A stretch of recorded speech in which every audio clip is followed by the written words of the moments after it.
Hello friends, welcome to our channel. இன்னைக்கு வீடியோவில் நம்ம என்ன பார்க்க போகிறோம் அப்படின்னு பார்த்தீங்கன்னா, கண்டிப்பாக நம்ம வீட்டில் தங்கம் இருக்கணும் அப்படின்னு நினச்சி எல்லாருமே நம்ம தங்கத்தை சேமிச்சுட்டு வந்துட்டுருக்குறோம். ஏன் நம்ம தங்கத்தை சேமிக்கணும் அப்படின்னு பார்த்தீங்கன்னா, கண்டிப்பாக அது எமர்ஜென்சிக்கு நம்மளுக்கு உதவும் அப்படிங்கிறதுனால நம்ம வந்து அதை அதிகமாக வாங்குகிறோம். அதுவும் இல்லாமல் பார்த்தீங்கன்னா, இப்போது தென்னிந்தியாவில் அதிகமாக நம்ம வந்து நகைகள் வந்து போட்டுக்கிறதுலேயும் வந்து விருப்பம் வந்து அதிகம் இருக்குது. அதனாலேயும் பார்த்தீங்க அப்படின்னா, தங்கத்தை அதிகமாக சேமிக்கிறதுக்கு நம்ம ஆரம்பிச்சிருக்கிறோம்.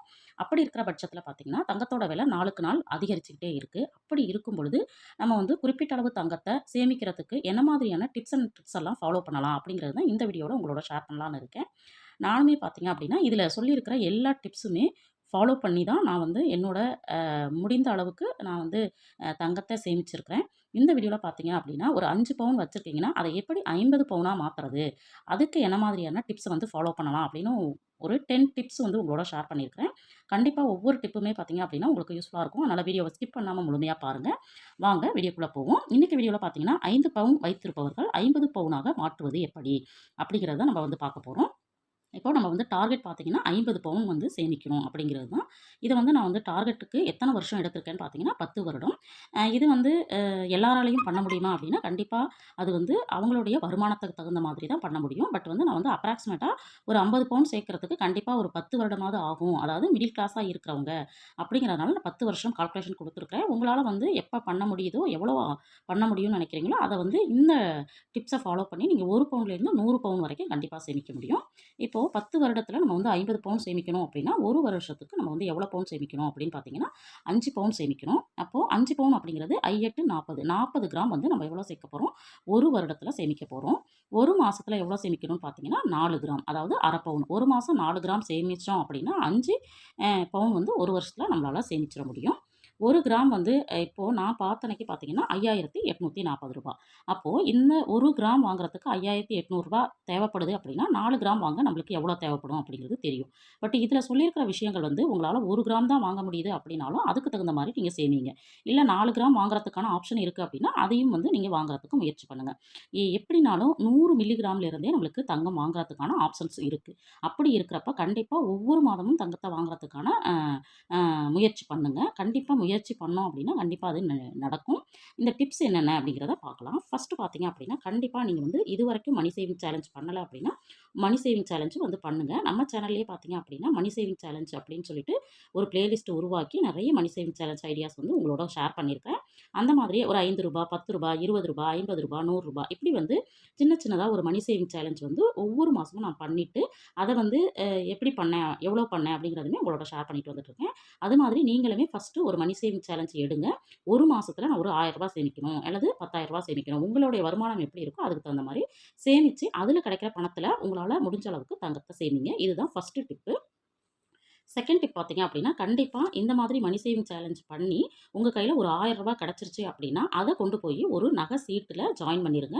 1 மாசம் கஷ்டப்பட்டு நீங்க சேர்ந்துட்டீங்க அப்படின்னா, அடுத்தடுத்த மாசம் என்ன பண்ணுவோம் அப்படின்னா, அந்த நகைக்கு நம்ம பணம் கட்டணும் அப்படிங்கிறதுக்காகவே நம்மளுடைய செலவுகள குறைச்சிட்டு, அத வந்து நம்ம வந்து என்ன பண்ணுவோம் அப்படின்னா, நகை சீட்டுக்காக நம்ம வந்து ஒதுக்கி வச்சுருவோம்.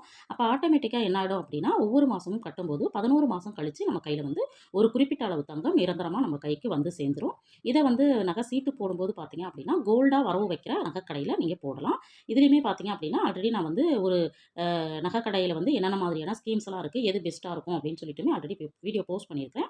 அத இதுவரைக்கும் பார்க்கல அப்படின்னா, கண்டிப்பா ஒரு முறை விசிட் பண்ணி பாருங்க. அப்போ உங்களுக்கு வந்து எந்த கடையில போட்டா நமக்கு லாபமா இருக்கும் அப்படிங்கிறது புரியும். அடுத்தது பார்த்தீங்கன்னா, 3 ஒன் பார்த்தீங்கன்னா, உண்டியல் சேவிங். உண்டியல்ல வந்து சேமிச்சு என்ன நம்ம வந்து வாங்கிட முடியும் அப்படின்னு நினைக்கலாம். உண்டியல்ல நீங்க வந்து சில்லறை காசு அல்லது ஒரு ரூ. 10 ரூ. 5 இந்த மாதிரி ரேண்டமா உங்க கையில எப்பல்லாம் வருமானம் கிடைக்குதோ, அப்பல்லாம் வந்து உண்டியல்ல சில்லறைய சேமிச்சீங்க அப்படின்னா, சில்லறை காச கண்டிப்பா நம்மளால தங்க காசா மாத்த முடியும். ஒரு 1 மாசத்துலயோ அல்லது அம் ஒரு குறிப்பிட்ட அளவு நாட்கள்லயோ உங்களுக்கு சில்லறை காசு வந்து உண்டியல்ல போட்டு வைக்கும் பொழுதோ, அல்லது ஒரு பர்ஸ்ல போட்டு வைக்கிறீங்க அப்படின்னா, அதுல வந்து ஒரு ரூ. 600 கிடைச்சா கூட போதும். 100 மில்லிகிராம் தங்கம் கண்டிப்பா நம்மளால வாங்கிட முடியும். அதையும் கண்டிப்பா நீங்க செய்யுங்க. அடுத்தது பார்த்தீங்க அப்படின்னா, 4த் டிப் வந்து உங்களுக்கு கண்டிப்பா வந்து எல்லாருமே நம்ம வீட்ல வந்து குழந்தைகளுக்கா இருக்கலாம், நம்மளுக்கா இருக்கலாம். பர்த்டே அப்படிங்கிறத கண்டிப்பா கொண்டாடிக்கிட்டு இருப்போம். அதே மாதிரி நம்ம வந்து வெட்டிங் டே அப்படிங்கிறதும் நம்ம கொண்டாடுவோம். இதில என்ன நம்ம செய்யணும் அப்படின்னு பார்த்தீங்கன்னா, நாங்க எங்க வீட்ல பார்த்தீங்கன்னா, எங்களுடைய பொண்ணோட பர்த்டே, எங்களோட பர்த்டே, அ பையனோட பர்த்டே என்ன ஒரு பர்த்டே வந்தாலுமே பார்த்தீங்கன்னா, அதுக்கு வந்து அந்த குழந்தைங்க கையில கண்டிப்பா கோல்டு வந்து கிஃப்ட்டா குடுக்கணும் அப்படிங்கிற டார்கெட் வச்சு அத நாங்க வந்து ஃபாலோ பண்ணிட்டுருக்கிறோம். முடிஞ்ச வரைக்கும் ஒரு 1/2 கிராமாவது கண்டிப்பா அந்த கிஃப்ட்ட வந்து நாங்க பண்ணிட்டுருக்கிறோம். லாஸ்ட் வீடியோல கூட நான் வந்து ஷேர் பண்ணியிருந்தேன். என்னோட பொண்ணு பர்த்டேக்கு வந்து நான் வந்து ஒரு 1/2 கிராம் காயின் வந்து கிஃப்ட்டா பண்ணியிருந்தேன் அப்படின்னு சொல்லிட்டு. அதே மாதிரி வெட்டிங் டேக்கு வந்து இயர்லி ஒன்ஸ் வரும்பொழுது கண்டிப்பா அன்னைக்கும் தங்கம் வாங்கணும் அப்படின்னு டிசிஷன் எடுத்து தங்கம் வாங்கிட்டுருக்கோம். இந்த மாதிரி நம்ம வந்து ஒரு டார்கெட் ஃபிக்ஸ் பண்ணிட்டு பண்ணும்பொழுது கண்டிப்பா நம்ம வந்து தங்கம் சேர்க்க ஆரம்பிச்சுருவோம். நம்ம தொடர்ந்து தங்கத்த சேமிக்கவும் செய்வோம். அடுத்தது பார்த்தீங்க அப்படின்னா, 5வது டிப் பார்த்தீங்கன்னா, இயர்லி ஒன்ஸ் வந்து நம்மளுக்கு வந்து அட்சய திருதியை வருது. அட்லீஸ்ட் 1 கிராமாவது அன்னைக்கு வாங்கிறணும் அப்படின்னு பிளான் பண்ணி, அதுக்கு தகுந்த மாதிரி நீங்க சேமிங்க. இப்போ இன்னமுமே வந்து இப்போ ஜனவரி வந்துட்டு, பிப்ரவரி, மார்ச், ஏப்ரல் இன்னும் ஒரு 3 மந்த் தான் இருக்கு. மே மாசத்துல கண்டிப்பா அட்சய திருதி வரும். அந்த மே மாசத்துல அட்சய திருதி வருது இல்லைங்களா? அப்போ வந்து தங்கம் வாங்குறதுக்கு டிப்ஸ் உங்களுக்கு தேவைப்படுது அப்படின்னா, கண்டிப்பா கமெண்ட்ல சொல்லுங்க. இந்த 3 மாசத்துக்குள்ள என்ன மாதிரியான பிளான் பண்ணி நம்ம வந்து தங்கம் வாங்கலாம் அப்படிங்கிறதுக்கான ஐடியாஸ் வந்து உங்களோட ஷேர் பண்றேன். இத வந்து நான் வந்து தொடர்ந்து ஒரு 15, 16 இயர்ஸா நான் பண்ணிட்டுருக்கேன். எனக்கு வந்து இந்த அட்சய திருதியில வாங்குறதுல எனக்கு ஒரு சென்டிமென்ட் இருக்கு. அன்னைக்கு வாங்குனோம்னா, அந்த வருடம் முழுவதும் எனக்கு வந்து நகை சேரும் அப்படிங்கிறது. நெறைய பேர் நெறைய விதங்கள்ல அத தவறா சொன்னாலும், கண்டிப்பா நம்மளுக்கு தங்கம் சேருது இல்லையா? அப்ப அத நம்ம பாசிட்டிவா தான் எடுத்துக்கணும். அத வந்து கண்டிப்பா செய்யறதுக்கு முயற்சி பண்ணுங்க. அடுத்தது 6த் டிப் என்ன அப்படின்னு பார்த்தீங்கன்னா, மந்த்லி கண்டிப்பா ஒவ்வொரு மாசமும் 100 மில்லிகிராம்ல இருந்து உங்களால எவ்வளோ சேமிக்க முடியும்னு நெனைக்கிறீங்களோ, அந்த அளவுக்கு கோல்டு காயினா வந்து கண்டிப்பா சேமிங்க. ஏன்னா, இதில தான் உங்களுக்கு அ வந்து ஈஸியா வந்து சேவ் பண்ண முடியும். காயினா வாங்கும்போது நம்மளுக்கு வந்து செய்கூலி சேதாரம் இருக்காது. அதுவும் இல்லாம டையிங் சார்ஜும், ஜிஎஸ்டி மட்டும் தான் வரும். ரொம்ப ரொம்ப கம்மி. ஒரு ரூ. 100 தான் அதிகமா நம்ம வந்து பே பண்ற மாரி இருக்கும். அது ஈஸி வே வந்து கண்டிப்பா இதையும் செய்யுங்க. அடுத்தது 7த் ஒன் பார்த்தீங்க அப்படின்னா, ஃபெஸ்டிவல் சேவிங். இப்ப நம்ம வந்து பொங்கல் வருது, தீபாவளி வருது, நியூ இயர் வருது, கிறிஸ்மஸ் வருது. இந்த மாதிரி நம்மளுக்கு வந்து ஃபெஸ்டிவல்ஸ் வரும்பொழுது, நம்ம வந்து அத கொண்டாடுறதுக்கு நம்ம வந்து ப்ரிப்பேர் ஆவோம். அந்த மாதிரி இருக்கும் பொழுது, கண்டிப்பா ஒவ்வொரு விசேஷத்திலயும் நம்ம வந்து கொஞ்சம் தங்கத்த வாங்கணும் அப்படின்னு ஒரு டார்கெட்ட ஃபிக்ஸ் பண்ணிட்டு, அதுக்கான பணத்த ஒதுக்கி, அதிலயும் வந்து தங்கத்த சேமிக்கிறதுக்கு முயற்சி பண்ணுங்க. அடுத்தது பார்த்தீங்க அப்படின்னா, 8த் ஒன் வந்து ஆர்டி. ஏன் வந்து இந்த இடத்துல நான் ஆர்டிய மென்ஷன் பண்றேன்னு பார்த்தீங்கன்னா, ஒரு சிலரால என்ன பண்ண முடியாது அப்படின்னா, நம்ம வீட்ல பணத்த சேவ் பண்ணி வச்சிருப்போம். எமர்ஜென்சி அப்படின்னு சொல்லிட்டு அந்த பணத்த எடுத்து நம்ம செலவு பண்ணிருவோம். அந்த மாதிரி இல்லாம இந்த ஆர்டி அப்படிங்கிறதுல நம்ம ஒரு ரூ. 100லேருந்து சேமிக்க முடியும். ஒரு போஸ்ட் ஆஃபீஸ்லயோ அல்லது பேங்க்லயோ ஒரு ஆர்டி ஓப்பன் பண்ணிட்டு, அதில வந்து ஒரு வெறும் ரூ. 100 வந்து மாசம் மாசம் நீங்க போடுறீங்க அப்படின்னா, குறிப்பிட்ட அளவு அமௌண்ட் சேர்ந்ததுக்கப்புறம் அத எடுத்துட்டு போய் நம்ம என்ன பண்ணலாம்னா, தங்கம் வாங்கலாம். அப்போ வந்து ஆர்டில வந்து நம்ம வந்து பணத்த சேமிக்கும்போது, நம்ம வந்து செலவுகள் அப்படிங்கிறது குறைய ஆரம்பிச்சுரும். நம்ம சேமிப்பு மாத்தி அத வந்து தங்கமா மாத்திற முடியும். 9த் ஒன் பார்த்தீங்க அப்படின்னா, டிஜி கோல்டு. இது வந்து இப்போ வந்து தங்கமயில் ஜுவல்லரியில எனக்கு தெரிஞ்ச வரைக்கும் போயிட்டுருக்கு. இதுவுமே ரொம்ப சுலபமான வழியில ஆன்லைன்ல அதாவது வீட்ல உட்காந்துக்கிட்டே நம்ம ஒரு ரூ. 100 இருந்து தங்கம் தினமும் வாங்க முடியும். வாரம் வாங்கலாம், மாதம் வாங்கலாம். ஒரு நாளைக்கு எத்தனை முறை வேணுமானாலும் வாங்கலாம். உங்க கையில எப்ப பணம் இருக்கு அப்படின்னு நினைக்கிறீங்களோ அப்பலாம் வாங்கலாம். பட் இந்த டிஜி கோல்டு வந்து யாருக்கெல்லாம் ரொம்பவும் பெஸ்ட்டா இருக்கும் அப்படின்னு பார்த்தீங்கன்னா, நிரந்தரமான ஒரு வருமானம் இல்லாம இருக்கோம் இல்லையா?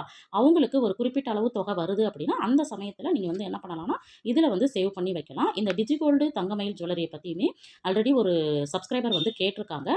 கண்டிப்பா நான் வந்து டிஜிகோல்ட பத்தி ஒரு தனி வீடியோவா உங்களோட போஸ்ட் பண்றேன். அதெல்லாம் பார்க்கணும்னு நினைச்சீங்கன்னா, நம்ம சேனல சப்ஸ்கிரைப் பண்ணி வச்சுட்டு பாருங்க.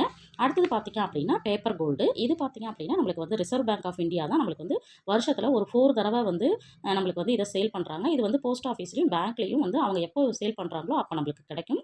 இது வந்து நம்ம பேப்பர் அதாவது டாக்குமெண்ட்டா தான் குடுப்பாங்க. அதில பார்த்தீங்கன்னா, நம்ம வாங்கக்கூடிய தங்கம் வந்து 24 கேரட் தங்கம்.